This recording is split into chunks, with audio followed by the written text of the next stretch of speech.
Hello, Casey. Okay, confirm you can see my pointer moving around.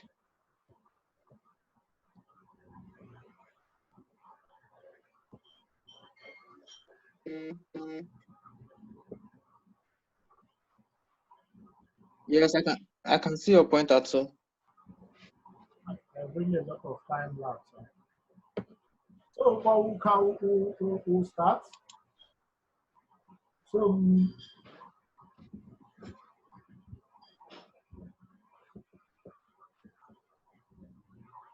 I can see your pointer. the time lapse is much. The time lapse is much. Is it from my side or from your side? Can other people hear me at the same time? Can you try to unmute other people so that I'll know whether it is about just you that cannot hear me as soon as I speak? Unmute one or two other people and see. We can hear you, sir. We can hear you, sir. Okay, We can hear you, sir. Okay, can you also see my pointer? Yes, we can see it, sir. Oh, We can see the okay. I think it's We about can see the honestly. pointer. Thank you so much. So, Yes, sir. so my name is Kenechukwu Ezebialu. I have a bachelor's in geology. I also have a master's degree in integrated petroleum exploration and evaluation studies. My bachelor's was from Anambra State University, while my master's is from the Center of Excellence in Geosciences and Petroleum Engineering, University of Benin. And after my master's, I went ahead to join Schlumberger for a 6-month graduate internship, where I had where I did my MSc project basically. So after that, for 7 months now, I've been with Chevron Nigeria Limited.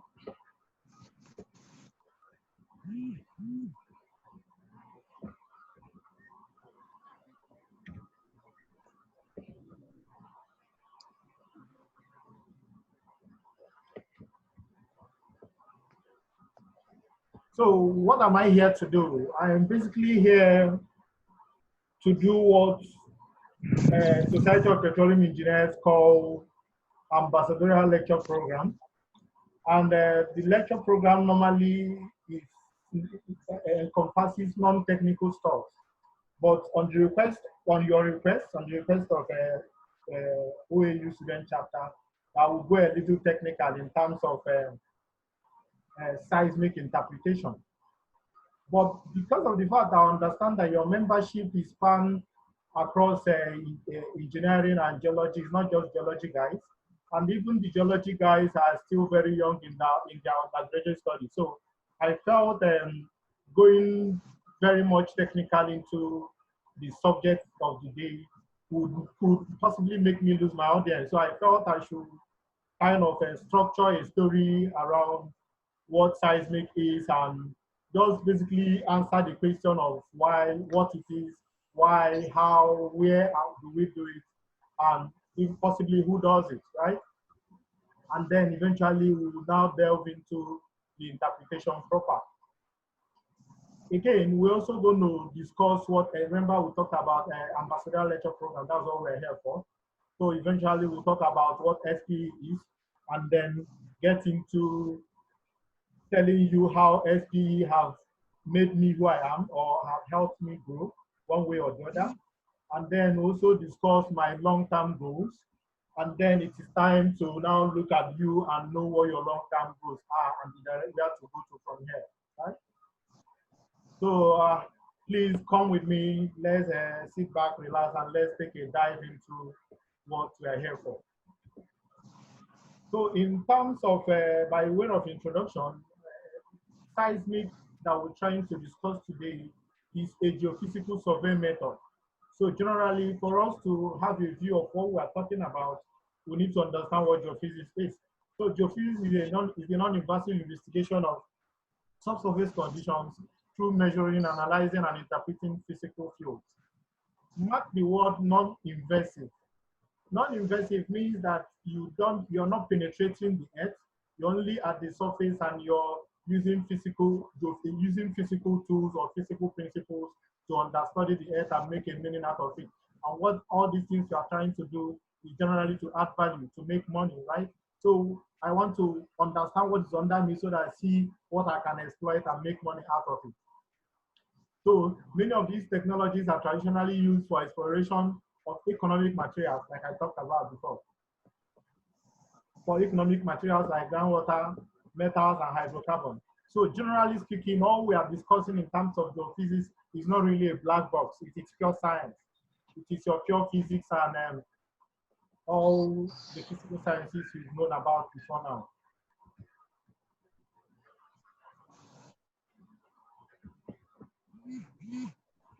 We having an issue with moving my slides.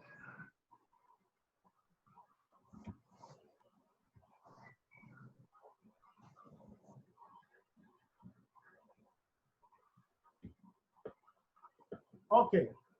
In terms of introduction, I said seismic is a geophysical surveying method, right? So listed here is basically a number of geophysical surveying methods that we have, but we're not going to spend a lot of time here. We're just going to narrow down on seismic, which is why we are here, and how we use it to explore for hydrocarbon, explore and produce hydrocarbon. So what is seismic in terms of definition? Seismic is generated by energy in form of waves that travel through the earth and are a result of disturbances. So imagine talking in a room and then hearing the echo of your voice. Basically, something has happened. Something has gone and came back. So these disturbances can be controlled or uncontrolled. Uncontrolled in terms of the things that normally would generate that seismic waves, like earthquakes, volcanic activities, and all that. But for the course of this presentation, we're going to be looking at the control. That's why it is highlighted. So controlled here would be when I artificially detonate a source, maybe a dynamite, maybe dynamite, maybe an air gun, maybe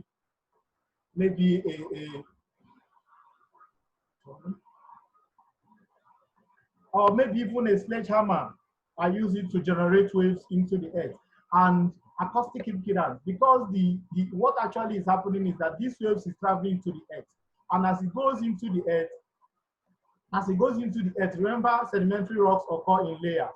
And as it goes into the earth, it's reflected at boundaries.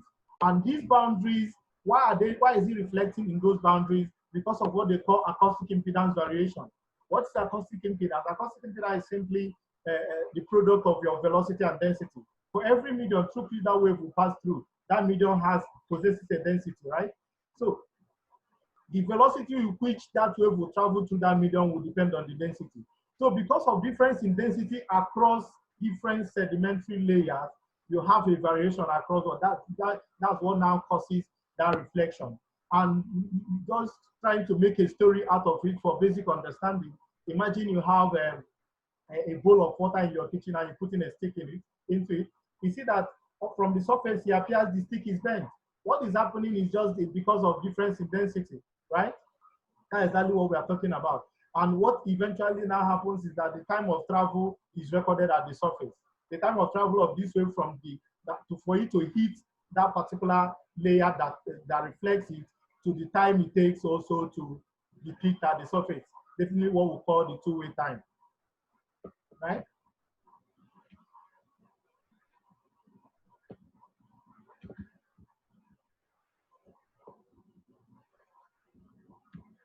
So generally, seismic appear in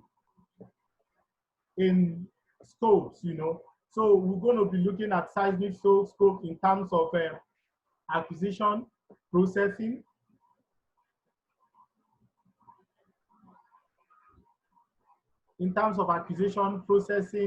interpretation. So basically what we'll do is that we acquire seismic data over our concession. We want to make money, right? So we have a field, whether it is a frontier or one that is already producing over time. we want to acquire seismic over it, right? And then we process this data. We process this data to kind of provide a structural image of the subsurface. And then eventually we're able to interpret the data to help locate hydrocarbon reservoirs, also help monitor life of producing fields for optimization, and then provide data for hydrocarbon and lithology characterization. So generally, the physical methods allow imaging of the subsurface prior to drilling, and then provide data in between wells with reduced uncertainty.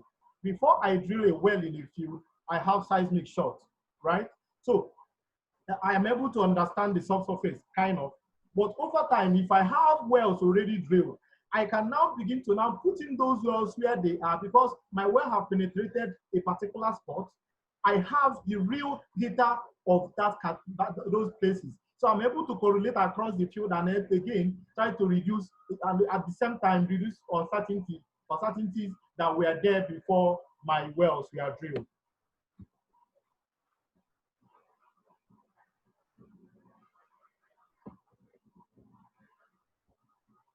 So seismic that we're talking about, how basically we have a couple of principles around them. We have 2D, which is when you shoot on a single line of receiver. Then also you have 3D, when you shoot on within a grid of multiple lines of receivers. What am I talking about shooting here? Shooting, you have a, so remember I already talked about the source, either your dynamite, your air gun, vibrosis, whatever that you're using to generate these waves. And then at the surface, you place receivers. On land, you call it geophones. On water, you call them hydrophones, right? So you pick up these signals at the surface. And then again, you also have a 4D, which is shooting 3D. The only thing that has changed is time. The fourth dimension here is time. So imagine I take a picture of Abuja today, bring a picture of Abuja in 1980, and bring a picture of Abuja today. They will not be the same, right? The same picture, the same spot, but what I'll be interpreting will not be the same. So it tells you how, when production is already on, you can also go again and reprocess your seismic or reshoot your seismic, and then reprocess with the same algorithms that you used to process the other 3D you had before, and then interpret for you to see the effect of production on that field. That's why you begin to find out all those bypass oil. And again, you also have the kind of seismic you can also shoot across the well bore. You also have the kind of seismic you can also shoot across the well bore, which is your VSP.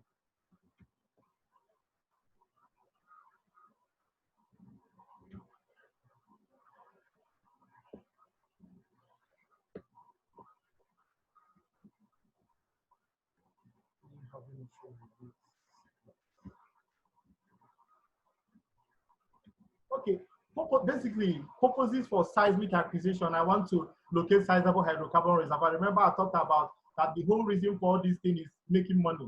And then also, I want to also improve structural imaging of these reservoirs in the field. I also want to improve signal to noise ratio, fully evaluate exploration fields, potentials of fields, and then monitor the life of producing fields for optimization, like I talked about in terms of 4D, right? So this kind of depicts all we've been talking about. So you see, what you see here is a vibrator truck hitting the ground and generating waves that now travel into the earth. And on this, see as it's getting to this surface, it is reflecting, right? Because of acoustic impedance variations. And then those are our receivers spread across. And then this is the geophone, because we're on land. Then eventually you have a recorder truck that records what we are doing in a tape, and eventually taken to where it should be processed, right? So this kind of depicts what we are talking about in kind of a 2D form. And then looking at it in 3D, sorry. Looking at it in 3D, you see that grid that the receivers are pointed and placed at these positions, and you have the source here. So eventually, you're able to image the subsurface better. 3D is actually an improvement of 4D, and then you're able to do your interpretations very better and then image better with 3D, right? So in terms of trying to understand why, after we acquire this seismic, we need to process it. We don't just take it to the field, take it and start working on it. We take it to the processor. And then at this point, why do we do seismic processing? We'll try to remove acquisition imprints. And this could be as a result of your statics. Statics will just be things that affect your velocity, right? So in terms of you have low velocity in a particular place, like your shallow refraction statics that are used to correct for differences in velocity due to weathered zone of the earth, right? So, and again, you're also trying to remove the effect of short and receiver strength, right?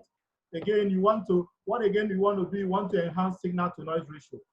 Basically attenuate multiples and then random noise.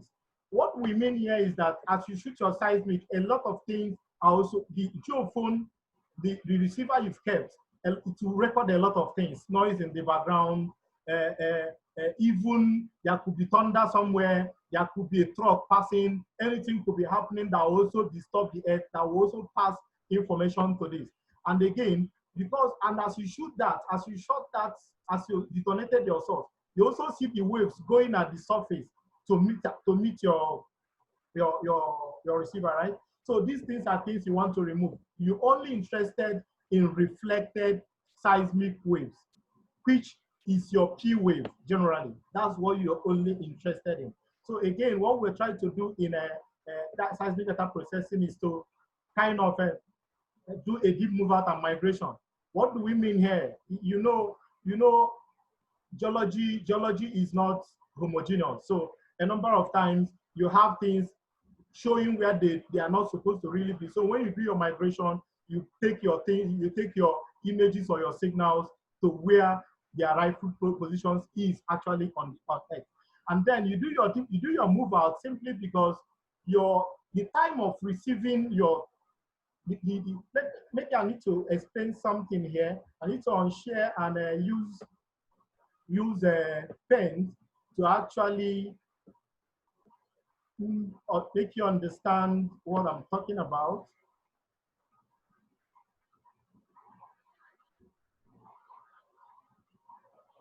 So I think you disabled my sharing capability. Please enable me.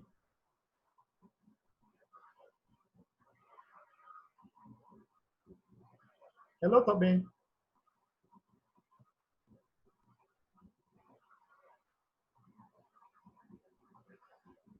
Hi, Toby. 1 second, please. I'm addressing that. Okay. I can't remember doing that. Let me see. Okay.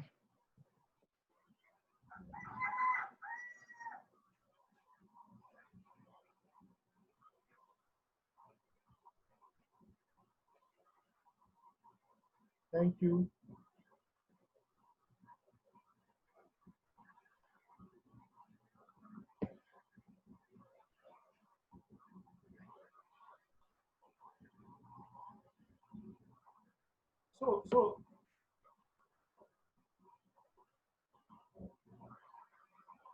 So imagine I have my source here.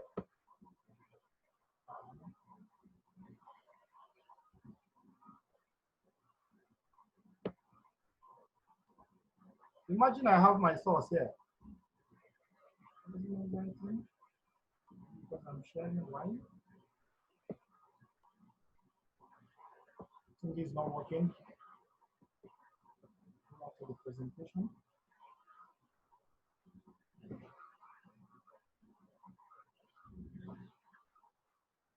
So what I'm actually trying to point at is that your receivers are placed distances from each other, and then all these distances also from the source, right? So the time it will take for, because what we are measuring is actually the two-way time. The time it will take from the source to the receiver closest to the source will be smaller compared to the time it will take to get to the next receiver, and so on and so forth. So you now eventually have to do a move out with the right velocity so that you can actually place your signals, your time at where it should be, right?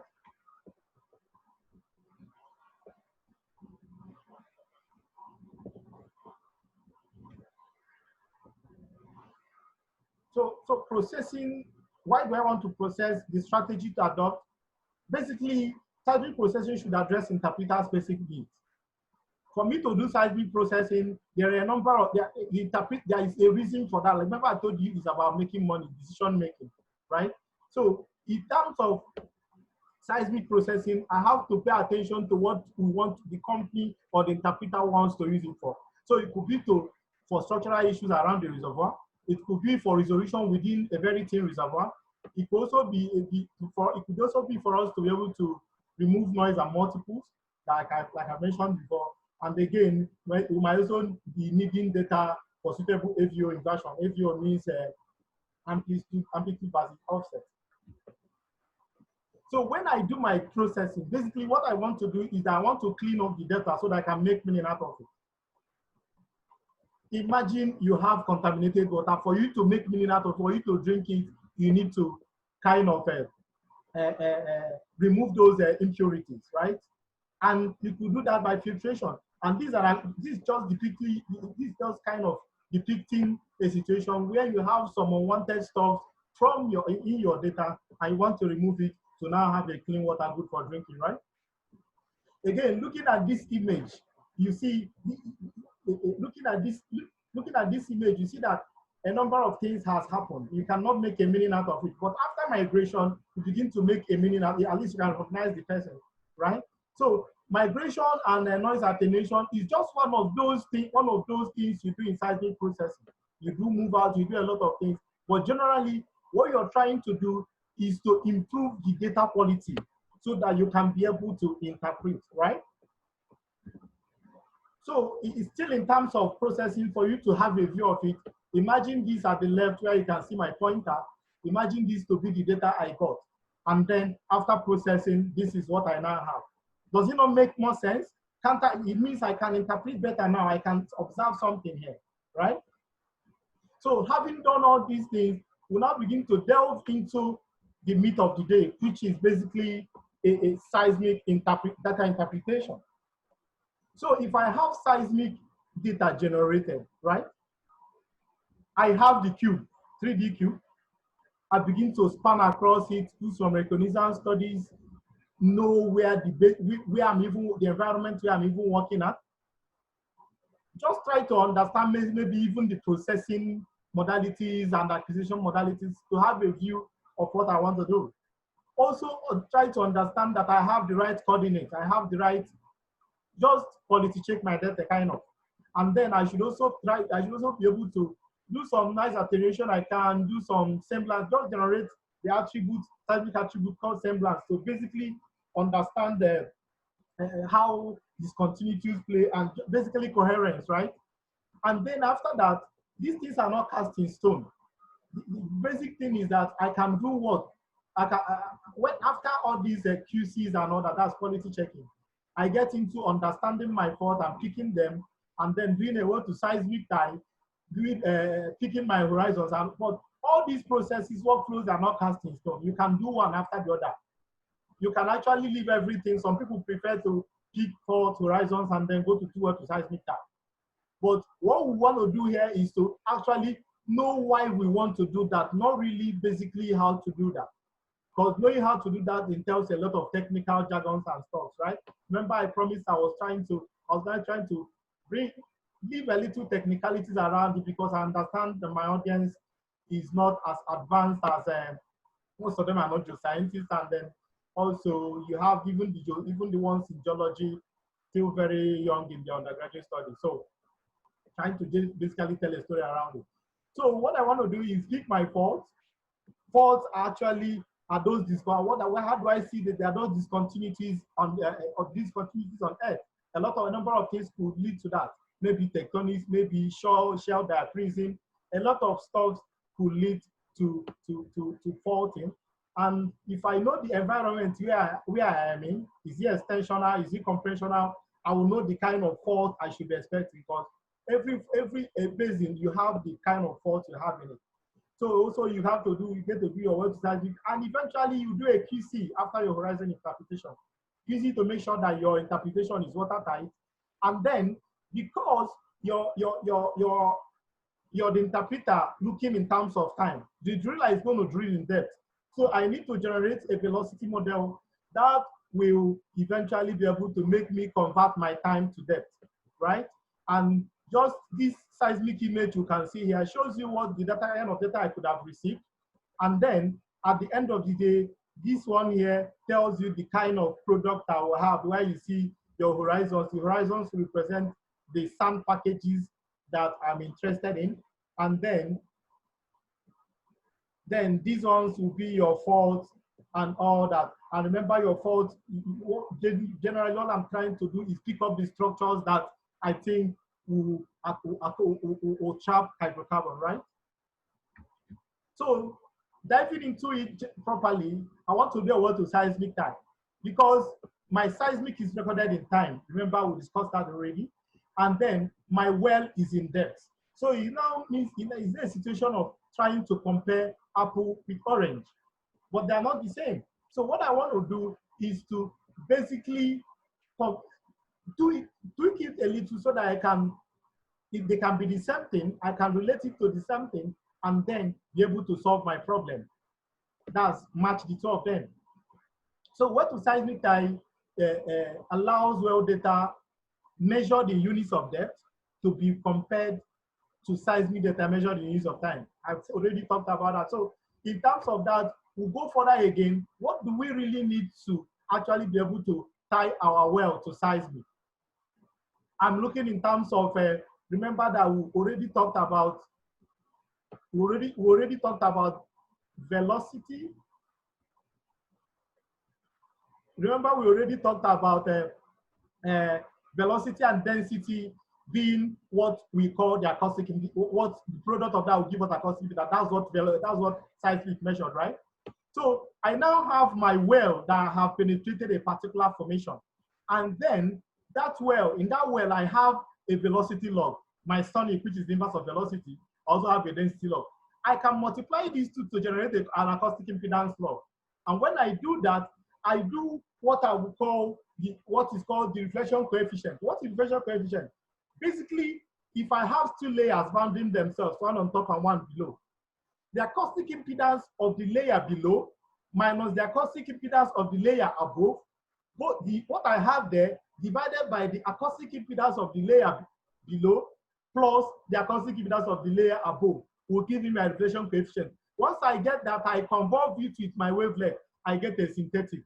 What I have done is that I have tried to generate my seismic, so generate my seismic from the log that I have, from the well I have penetrated. So I will now go ahead to use it. I will now go ahead to use it to match.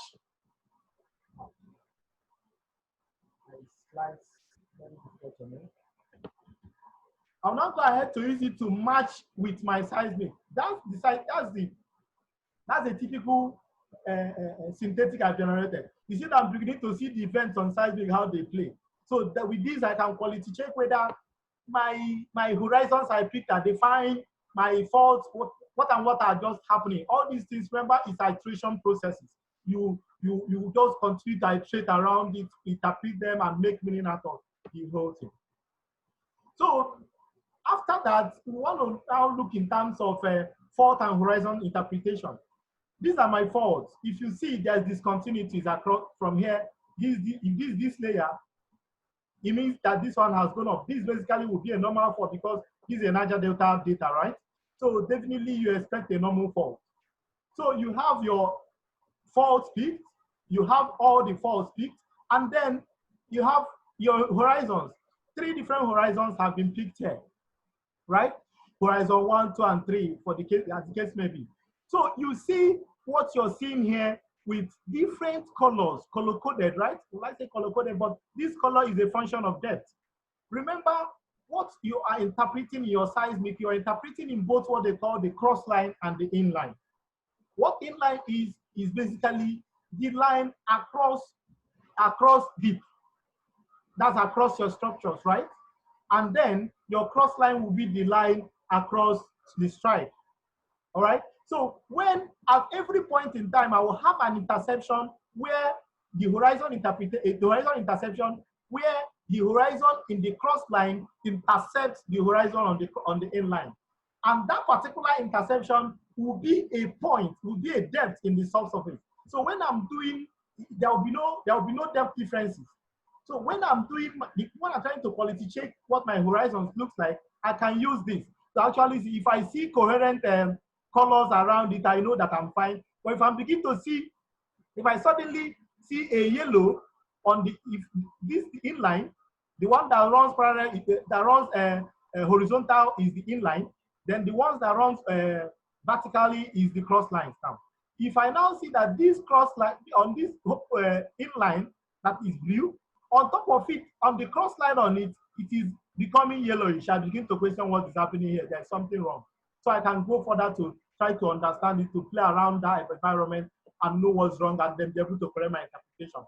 So exactly to show that everything you see here is color dependent. So basically, this is my horizon speed, this is my forward speed. And if you see, you have 1, 2, 3, 4, 5, 6 different faults. And so the colors are coded also to differentiate one fault from the other. So that's my fault stick showing us the faults we fix over time, right? In this particular interpretation. So in terms of, after this, we begin to look in terms of trying to convert all these things we've interpreted. If I have my hydrocarbon here, if I have my hydrocarbon show here, I need to convert it to depth, because the driller is going to take it in depth, and then we don't tell the driller that you should go to 30 seconds or 30 milliseconds or whatever. You're telling him you're going to 10,000 feet. Key. So for me to do this, what I want to do now is to now go to generating a velocity model. And now, if a poor velocity model can destroy the value of consistent interpretation in the time domain, right? It can also undervalue or overvalue my field. What could be 1 million barrels, I could begin to talk about it that I have 1 billion barrels because of velocity, right?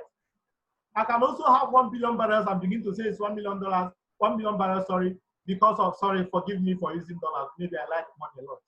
Possibly. So what you're doing here is that you're trying to make sure that you use the right velocity, right? And poor velocity also could cause mispositioning of an event in depth and mispositioning of an event in depth and wide space. In other words, what we are talking about is missed opportunity. I actually have that hydrocarbon accumulation, but my velocity is giving me the wrong position. So I go and put in the well there. I've wasted money, and what I wanted to do was make money, and now I'm missing opportunities. I'm wasting money with missed opportunities, right? So what am I trying to do generally? My time, my seismic is in time. I know it in time. I also know the velocity with which it went, but I don't know the depth where I'm going to. So generally, what are we looking at? What we are looking at is that the relationship between my time and distance is velocity. If I have time, I have the distance, I can calculate my velocity. If I have velocity, I have time, I can calculate my depth. So this is key. So this is the graph depicting that. So we are just basically talking about direct time to depth conversion. Velocity modeling is used for depth conversion, right? So generally, we are using a time to depth relationship. What could that be? A check shot. Remember in my intro, I talked about types of seismic. There's what they call VSP. And there's a type of VSP is vertical seismic profile. The one is shot down a well bore, right? So I place my source at the surface and then place my receivers down a well bore. So there's a type of the VSP that we call check shot. That check shot is now the source is very close to the wellhead, such that what I'm now measuring is a one-way time, not a two-way time this time around. So I can now use it to form what I call the time to depth relationship, which came from a check shot, right? And then I'm also able to build, linear velocity model using one surface. This is in terms of, remember for this presentation, I talked about three horizon peaks. In other words, 3 reservoirs mapped. So I'm using I'm using, for this study, I used the surface one as input. And basically what I used, where I got the check shot from was from the well. See, already 4 wells that built from the field I used for this, I'm using for this job, I'm using to do this presentation. So, but the well C is the one that has the check shot. So that's why I got the check shot data from this to do this. And this is what this cube here is what your velocity will look like. This is a velocity cube that you can now use to convert your seismic to depth, right? Then after this is only an input to what we call a static model for reservoir characterization, right? And a lot of other inputs, your petrophysics will come in, your geomechanical, a lot of things will go into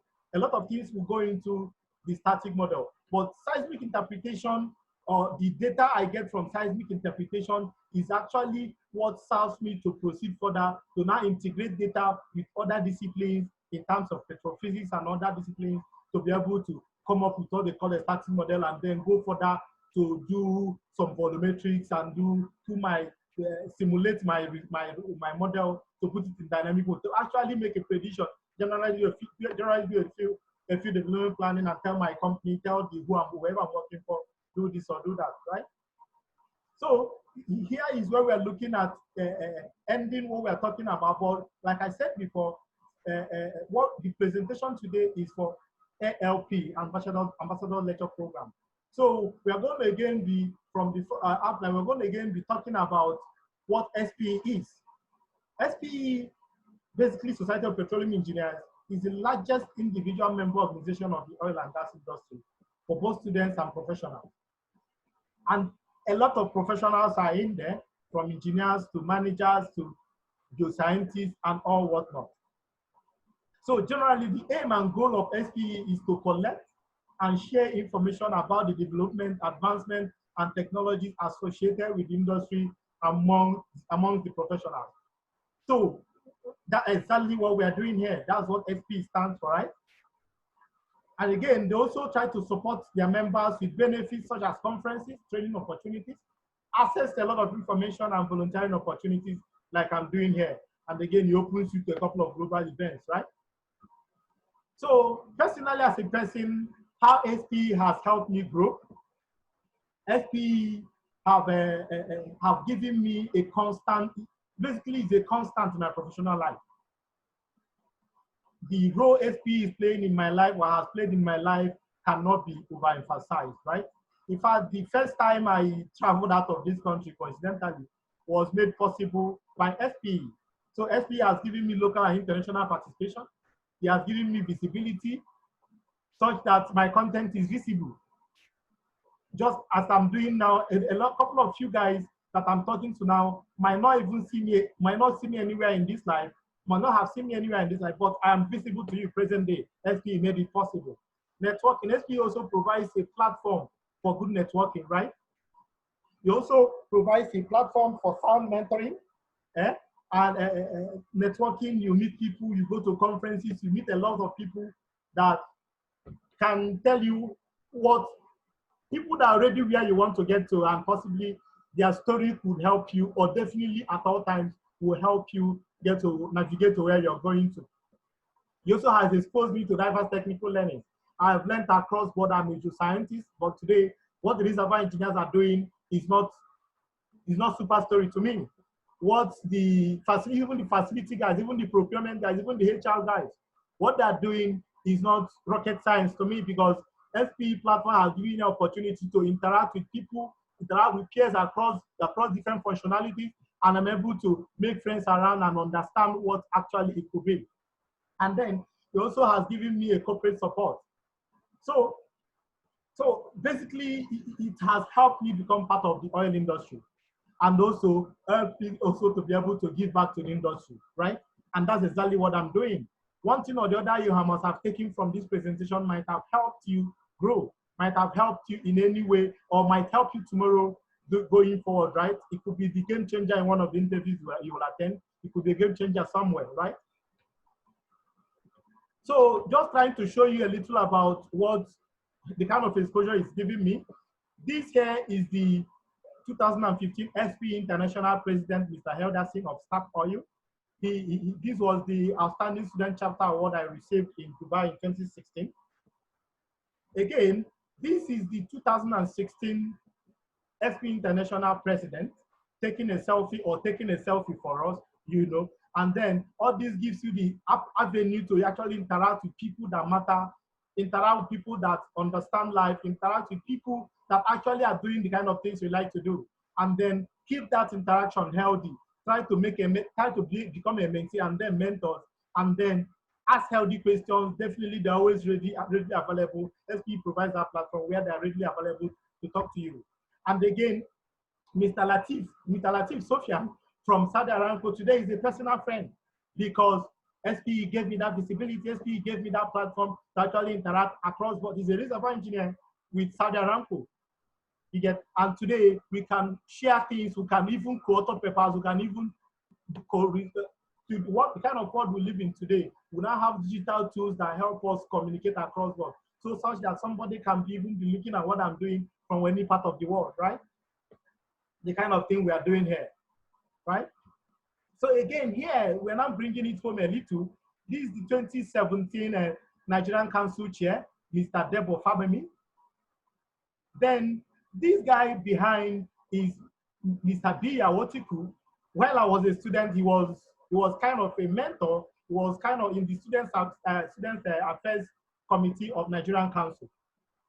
But today, I joined Chevron and found out that I was in the same team with him. And today, he's a petroleum engineer and a geoscientist in the team. But the basic thing is that because of the fact that I saw somebody I already knew that I had rapport with over time, I'm able to hit the ground running. I feel at home while in the team, just as a beginner, right? So these things are things, the SPE opportunities you can leverage in SPE, right? Again, here is the present African Regional Director, Professor Wumi Ledere. He's an associate, he's a professor emeritus from the US, and present day in Ghana, heading the West Coast Energy Summit or something. And then, again, you move further to kind of discuss what I do. Just to correct an impression, I'm a geologist, I'm a petroleum geoscientist. But that petroleum geoscientist is not really who I am. I have a skill in petroleum geoscience, right? So I don't define myself by that because petroleum geoscience is a skill I acquired. And same way I can work across board in the industry, people move across disciplines, right? People change portfolios. So you're a geoscientist today you could be an HR guy, and you need to learn the skills you need to survive with HR. Tomorrow you could be a reservoir engineer, tomorrow you could be a petrophysicist. So basically today, I function as a petroleum geoscientist, and I'm involved generally in the general life cycle of a field from exploration to abandonment. Basically, I help to find and extract oil and gas resources in the best environmental and financial way. These two things are key. Remember, all we're talking about is make money, and again, we want to also protect the environment. So going forward, where am I going to from here professionally in maybe, let's say, 5-10 years from now? Talk about myself in the next 10 years. Surely I should have my doctorate at that point. I should be generating a lot of expertise. I should have understood a lot more of things I don't understand present day, and I should be giving back more. I should be volunteering more. And then in terms of SPE, I want to also take other roles to volunteer for SPE, other opportunities that come around, and then utilize what SPE has for me, again, and then also better my life and better people's life. Family, by that time, I'm not married now, but then I should be married. And then in terms of family-wise, I want to have peace. I want to be fine with my extended and immediate family.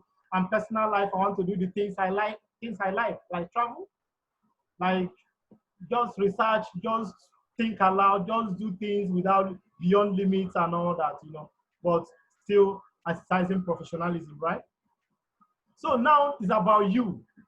Where are you going to? Is it this way, that way? What have you taken from this presentation that you could use? What does SPE have that could be of importance to you? There are a lot of tools around. Today, people function in different things, but the ultimate thing, whichever way you're going, there are basic principles of success. And if you buy into those, understanding that you continue to learn daily to get to where you're going to, improving your technical skills and your soft skills, believe me, the sky is really a stepping stone, right? So you can find out more about SPE, go to SPE, go to the website, the website you can see here. You can also send a mail to service@spe.org. Definitely, most of the time to have prompt responses, right? So you can get to me, you can reach me on LinkedIn, or just click on the link, or you can just look for Kenechukwu Ezebia, you'll find me, and that's my email address there also. Anything you want to engage with me after now, you can also do that from here, and also do that from any of these platforms, right? So, students, please take your time to go to this site and just do a very quick survey of how the Ambassadorial Lecturer program has gone through. Thank you for your time. I'm now open to your questions. Tope, are you here?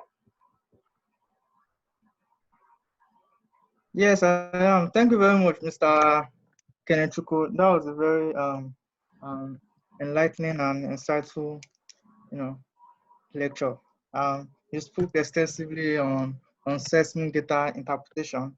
I mean, you explained how the seismic data are acquired, the steps to process, and the different forms of seismic data, the 2D, 3D, 4D seismic data, and also how they are processed to make more meaning out of the seismic data for better usage. And you also spoke about SPE, how SPE has benefited you, and also advise students to also take good use of the opportunity that SPE presents to improve on their career. Thank you very much, sir. I would let me go through the okay. I don't think anyone has raised their okay. I have Professor Kaycee Nwozo raising up his hand. Please, sir, you can ask a question. Unmute and ask a question. Okay. Good day, everybody. Hello. Good day, sir. Please go ahead. Yes, I'm Kaycee Nwozo, Professor of Geology from Chukwuemeka Odubegwu Ojukwu University. Wow. I actually tuned in to listen to Kene, a global ambassador, a distinguished alumnus of Chukwuemeka Odubegwu Ojukwu University. He is our product, and we are always proud to listen to him. He's one alumnus that each time we hear his name, we feel like tuning in and calling in other members of the alumni to join in and be motivated and challenged and inspired. I have many things in common with Kenneth, and today I listened to him and I still have learned, when you begin to learn from your own students, yes, that the game is actually being stepped up. What I want us to take away from today's lecture is that SPE is the duty of everybody. SPE is one place where everybody is somebody, and that we all have something to give.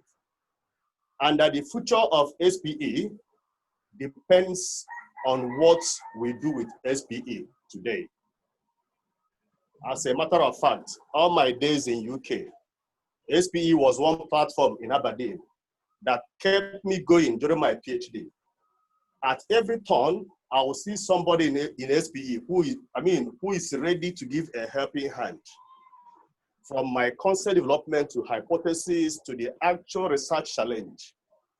And today in Nigeria, inside SPE, that is where you get people with experience that have this burning zeal to distill their skills and experience into the younger ones.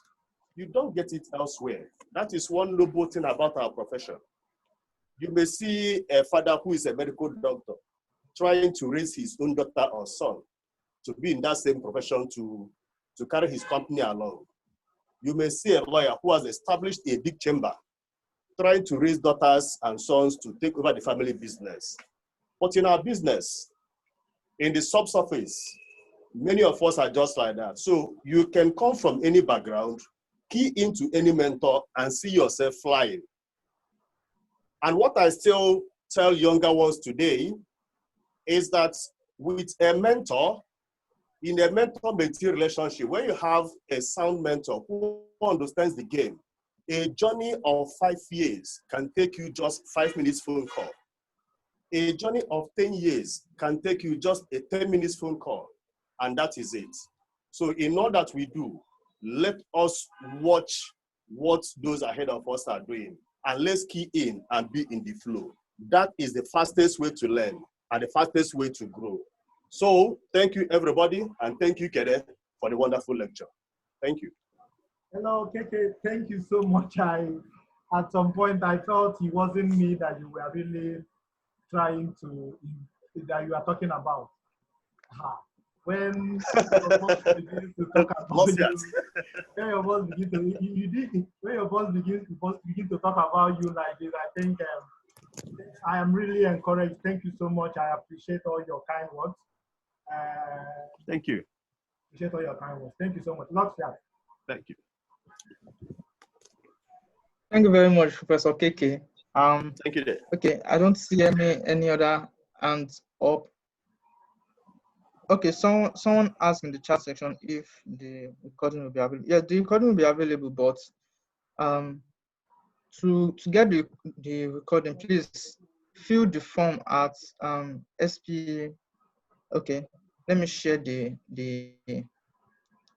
screen now so you get, so you can I need to share now, right? have your, so you can have your email and send it to you.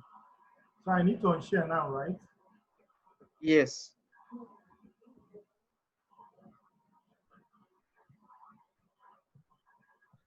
Okay, this link right here, bit.ly/SPE OAU form. So kindly fill the form, kindly fill in your details, and we'll send the meeting recordings across to you. Okay, I actually have a few questions myself. Okay. Being a non-geology student, I have a few gray areas I need to clarify. What kind of noise do you, what form of noise do you encounter in seismic data? Because I noticed you spoke a lot about data, and I'm being a data person myself, because I'm interested in data myself, and one of the processes of data handling is eliminating noises to make better sense of data you have. So what forms of noise do you have, and how do you eliminate them? And my second question is there any software, or do you just use the common software? What software do you use, and how proprietary is it? Yes, thank you. Thank you for your question. Basically, there are a lot of everything that is not, every signal that is being recorded by your receiver, right? That is not the primary reflected wave, is a noise to the seismic, right? So how do I mean? When you shoot that, when you detonate your source, you have the waves moving on the surface. You also have ones that have refracted. In fact, at some point, you get to a critical angle and you begin to have head waves getting to your receiver again. And so, all these things are things that will not give you the good imaging of your subsurface that you want to get, right? So, so what you want to do is to use the algorithm, just develop algorithms, and a couple of them, a lot of things you can do. There are a lot of software that are proprietary to companies, depending on, most times in-house to different companies, that they use in doing this seismic processing. Yeah, doing this seismic processing. In other words, removing the noise. You're just trying to just have a feel of the data. Remove everything you don't want. Basically, I told you that the only thing you want is your P reflected wave. And if your P reflected wave is what you want, then every other thing is, you don't want it, right? You don't want it for the purpose of hydrocarbon exploration. Yes. There Okay. are, for the purpose of seismic reflection that we are discussing. There is also seismic refraction. There are a lot of other studies around those ones, right? But for the purpose of what we are doing, the only thing, imagine you have, you know, what is it called? You know palm nut, right? What? You know palm nut. Yes. Palm nut is a seed that when you get it out, there are a lot of products that will come out of that stuff, right? So Yes. depending on what you're interested in, if you get the byproduct, if you get the raw material for what you're interested in, you leave the other ones for you. You don't need them and they are noise for you. It doesn't mean another person Okay. somewhere does not need them, right? Okay. I hope that Understood. answers your question, right? Yes. Yes. And then the software. The software, I don't want to, I am not really a processing guy. I'm more of an interpreter, right? But the Okay. basic thing is Okay. that I know that there are algorithms, people use algorithms, different algorithms to do that. And basically there are softwares for that. Okay. All right. All right. All right. So is there All right. Thank you very much. Any other person with questions? Okay, I guess none for now. So, quickly, everyone, I want every one of us to follow SPE OAU on our social media platforms. I would share the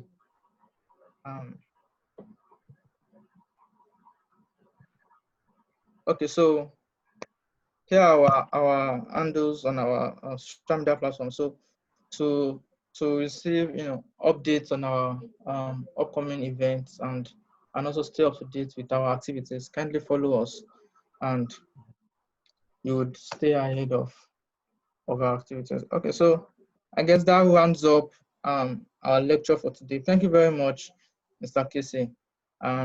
We hope to have probably a physical, hands-on training with you in the future.